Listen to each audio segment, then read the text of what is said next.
സാമൂഹിക മാധ്യമങ്ങളിൽ ഷാഫി പറമ്പിൽ എംപിക്കെതിരെ കോൺഗ്രസ് അനുകൂലികളുടെ രൂക്ഷ വിമർശനം. മുഖ്യമന്ത്രി സ്ഥാനത്തേക്ക് കെ.സി. വേണുഗോപാലിനെ പിന്തുണച്ചെന്നാരോപിച്ചാണ് ഷാഫി പറമ്പിലിനെതിരെ വിമർശനമുയരുന്നത്.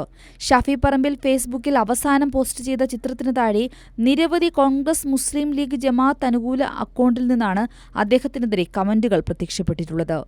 നിയമസഭാ തെരഞ്ഞെടുപ്പ് വിജയത്തിന് പിന്നാലെയാണ് നമ്മൾ ജയിച്ചു സാർ, അങ്ങയെ ക്രൂശിച്ചവരെ ജനം ശിക്ഷിച്ചുവെന്ന കുറിപ്പോടെ ഉമ്മൻചാണ്ടിയുടെ ഫോട്ടോയുമായി നിൽക്കുന്ന ചിത്രം ഷാഫി പറമ്പിൽ ഫേസ്ബുക്കിൽ പോസ്റ്റ് ചെയ്തത്. ഈ പോസ്റ്റിന് താഴെയാണ് വി.ഡി. സതീശനെ മുഖ്യമന്ത്രിയാക്കണമെന്നാവശ്യപ്പെടുന്നവർ ഷാഫി പറമ്പിലിനെതിരെ രൂക്ഷമായി പ്രതികരിച്ചിരിക്കുന്നത്. ജനഹിതം മനസ്സിലാക്കാതെ പ്രവർത്തിച്ചാൽ ഗ്രൂപ്പിന്റെ വക്താവായി മാറിയാൽ ഷാഫി ദുഃഖിക്കേണ്ടിവരും. ഷാഫി, നിങ്ങൾ കോൺഗ്രസിന്റെ കാലനാകരുത്. കെ.സിക്ക് വേണ്ടി കേരളത്തിലെ ജനങ്ങളെ വഞ്ചിച്ചല്ലോ. ഇപ്പോൾ വി.ഡിയെ ക്രൂശിക്കാൻ ഇറങ്ങുന്ന താങ്കളെയും ജനം ശിക്ഷിക്കും. കെ.സിയെ താങ്ങാനാണ് തീരുമാനമെങ്കിൽ ഈ നാടും നാട്ടുകാരും പാർട്ടി പ്രവർത്തകരും ഇനിയും ഇവിടെയുണ്ടാകുമെന്ന് ഓർക്കുക എന്നിങ്ങനെയുള്ള രൂക്ഷമായ പ്രതികരണങ്ങളാണ് വന്നിരിക്കുന്നത്. കോൺഗ്രസിൽ മുഖ്യമന്ത്രിയെ തീരുമാനിക്കുന്നത് അനിശ്ചിതമായി വൈകുന്നതിൽ അണികൾക്കിടയിൽ വലിയ അമർഷമാണുള്ളത്. ഇതിനിടെയാണ് ഷാഫി പറമ്പിലിന്റെ പിന്തുണ കെ.സി. വേണുഗോപാലിനാണെന്ന ആരോപണങ്ങളും ഉയർന്നത്. ഇതോടെ വി.ഡി. സതീശനെ അനുകൂലിക്കുന്നവർ ഒന്നടങ്കം ഷാഫി പറമ്പിലിനെതിരെ സാമൂഹിക മാധ്യമങ്ങൾ രംഗത്തിറങ്ങുകയായിരുന്നു. വി.ഡി. സതീശനെ കൂടെ നിന്ന് ചതിച്ചു എന്നാണ് സതീശൻ അണികളുടെ പ്രകോപനത്തിന് കാരണം. പാലക്കാട് എം.എൽ.എ ആയിരുന്ന ഷാഫി പറമ്പിലിനെ 2024 ലോക്സഭാ തിരഞ്ഞെടുപ്പിനാണ് വടകര ലോക്സഭാ മണ്ഡലത്തിലെ സ്ഥാനാർത്ഥിയാക്കി പ്രഖ്യാപിച്ചത്. കെ. ശൈലജ ടീച്ചറുമായി നടന്ന തെരഞ്ഞെടുപ്പ് പോരാട്ടത്തിൽ 1 ലക്ഷത്തിലേറെ വോട്ടിന് വിജയിച്ചതോടെ മുസ്ലിം ലീഗ്, ജമാഅത്ത് പ്രവർത്തകരുടെ നേതൃത്വത്തിൽ ഷാഫി പറമ്പിലിന് ഹീറോ പരിവേഷം നൽകി വലിയ പ്രചരണമാണ് നൽകിയത്. തെരഞ്ഞെടുപ്പ് കാലത്ത് തന്നെ സാമുദായിക ധ്രുവീകരണത്തിലേക്ക് നയിക്കുന്ന തരത്തിൽ ഷാഫി പറമ്പിലിന് വേണ്ടി നടത്തിയ പ്രചാരണത്തിന് പിന്നിലും ഒരു സ്വകാര്യ ചാനലിന്റെ നേതൃത്വത്തിൽ ബോധപൂർവം ഇടപെടൽ നടന്നതായി ആ കാലത്ത് തന്നെ ആക്ഷേപങ്ങൾ ഉയർന്നിരുന്നു.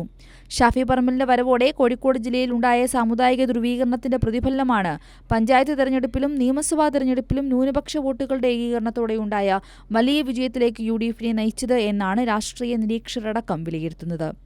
എന്നാൽ ജമാഅത്ത് യു.ഡി.എഫ് സഖ്യത്തിനു വേണ്ടി പരസ്യമായി നിലപാടെടുത്ത ഏക രാഷ്ട്രീയ നേതാവെന്ന നിലയിൽ വി.ഡി. സതീശനോടുള്ള ജമാഅത്ത് ഇസ്ലാമിയുടെ അടുപ്പമാണ് ഇപ്പോൾ ഷാഫി പറമ്പിലിന് വിനയായിരിക്കുന്നത്. കെ.സി. വേണുഗോപാലിനെ മുഖ്യമന്ത്രിയാക്കണമെന്നുള്ള നിലപാട് ഷാഫി പറമ്പിൽ സ്വീകരിച്ചതോടെ പ്രതികാര ബുദ്ധിയോടെയാണ് ഈ വിഭാഗം ഷാഫിയോട് പെരുമാറുന്നത്.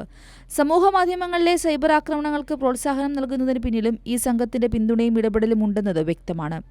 കോൺഗ്രസ് പ്രവർത്തകരിലേറെ മുസ്ലിം ലീഗിന്റെയും ചില മുസ്ലിം സംഘടനകളുടെയും അണികളാണ് ഷാഫി പറമ്പിലിനെതിരെ ഭീഷണികളുമായി രംഗത്തിറങ്ങിയിരിക്കുന്നത്. വി.ഡി. സതീശനെ ഒറ്റപ്പെടുത്തുവാനുള്ള നീക്കങ്ങൾക്കെതിരെയും വലിയ രീതിയിൽ പ്രതിഷേധമുയരുന്നുണ്ട്. കഴിഞ്ഞ 5 വർഷത്തെ സതീശന്റെ കഠിനാധ്വാനവും പോരാട്ടവുമാണ് യു.ഡി.എഫിന് നിലവിലെ കരുത്ത് നൽകിയതെന്നും അദ്ദേഹത്തെ പിന്നിൽ നിന്നും കുത്താൻ ശ്രമിച്ചാൽ വരും കാലങ്ങളിൽ നിയമസഭ കാണാൻ ഷാഫിക്ക് കഴിയില്ലെന്നും ചിലർ കുറിക്കുന്നു. ജനകീയ നേതാവാകുന്നത് ജനങ്ങൾ കൂടെയുള്ളപ്പോഴാണെന്നും ഡൽഹിയിലെ താൽപര്യങ്ങൾ സംരക്ഷിക്കാനല്ല ജനപ്രതിനിധികൾ ശ്രമിക്കേണ്ടതെന്നും മറ്റു ചിലർ ചൂണ്ടിക്കാട്ടുന്നു. ഷാഫി പറമ്പിലിന്റെ തെരഞ്ഞെടുപ്പ് വിജയങ്ങളിൽ നിർണായക പങ്കുവഹിച്ച മുസ്ലിം ലീഗ് പ്രവർത്തകരും അതൃപ്തി പരസ്യമാക്കിയിട്ടുണ്ട്. കൂടെ നിൽക്കുന്നവർക്ക് വേണ്ടി പോരാടുന്നവരാണ് ലീഗുകാരെന്നും എന്നാൽ ജനകീയ അടിത്തറയുള്ള നേതാക്കളെ അവഗണിച്ചുകൊണ്ടുള്ള കളിക്ക് കൂട്ടുനിന്നാൽ ഷാഫി മറുപടി പറയേണ്ടി വരുമെന്നും ഇവർ വ്യക്തമാക്കുന്നു. വടകരയിലെ രാഷ്ട്രീയ സാഹചര്യം ഓർമ്മിപ്പിച്ചുകൊണ്ട് ജനങ്ങളെ വഞ്ചിക്കുന്ന നിലപാട് തുടർന്നാൽ വരും കാലങ്ങളിൽ വലിയ പരാജയങ്ങൾ നേരിടേണ്ടി വരുമെന്നും സാമൂഹിക മാധ്യമങ്ങളിലെ പോസ്റ്റുകൾ മുന്നറിയിപ്പ് നൽകുന്നുണ്ട്. ഷാഫി പറമ്പിലിനെ വടകരയിൽ നിന്നും മാറ്റി നിർത്തുക എന്ന പൊളിറ്റിക്കൽ ഇസ്ലാമിസ്റ്റുകളുടെ രഹസ്യ അജണ്ടയും ഷാഫി പറമ്പിലിനെതിരായി ഇപ്പോൾ നടക്കുന്ന സൈബർ അറ്റാക്കിന് പിന്നിലുണ്ട്.